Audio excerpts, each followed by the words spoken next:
আসসালামু আলাইকুম। আবারও চলে এসেছি নতুন আরেকটি ভিডিও নিয়ে। আজকে তৈরি করে দেখাবো মসুর ডাল দিয়ে পুঁই শাকের একটি দারুণ রেসিপি। প্রথমেই কড়াইতে দিয়ে দেব সয়াবিন তেল। তেলটি গরম হয়ে গেলে এরপর এতে দিয়ে দেব পেঁয়াজ কুচি, সাথে দিয়ে দেব কাঁচামরিচ কুচি।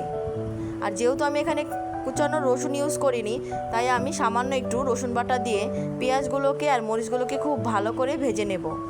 ভাজা ভাজা হয়ে গেলে এখানে দিয়ে দেব কেটে রাখা আলু।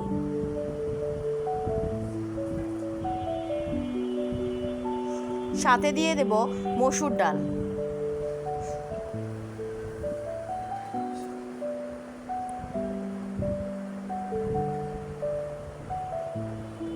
এটি একটি অসাধারণ নিরামিষ রেসিপি। আপনারা চাইলে বাসায় এই রেসিপিটি ফলো করে ট্রাই করতে পারেন।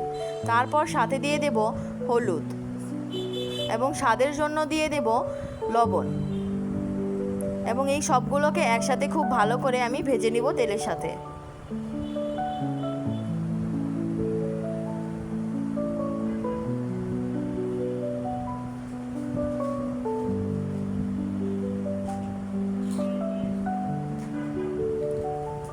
তারপর ঢাকনা দিয়ে রেখে দেব যতক্ষণ না পর্যন্ত এগুলো খুব ভালো করে সিদ্ধ হয়ে আসছে।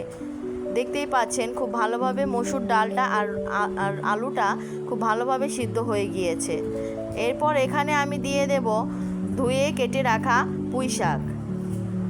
পুঁই শাকটা সিদ্ধ হয়ে আসা পর্যন্ত আমাদের কিছুক্ষণ অপেক্ষা করতে হবে। খুব ভালোভাবে আমি ডাল আর আলুর সাথে আমি পুঁই শাকটাকে মিশিয়ে নিচ্ছি।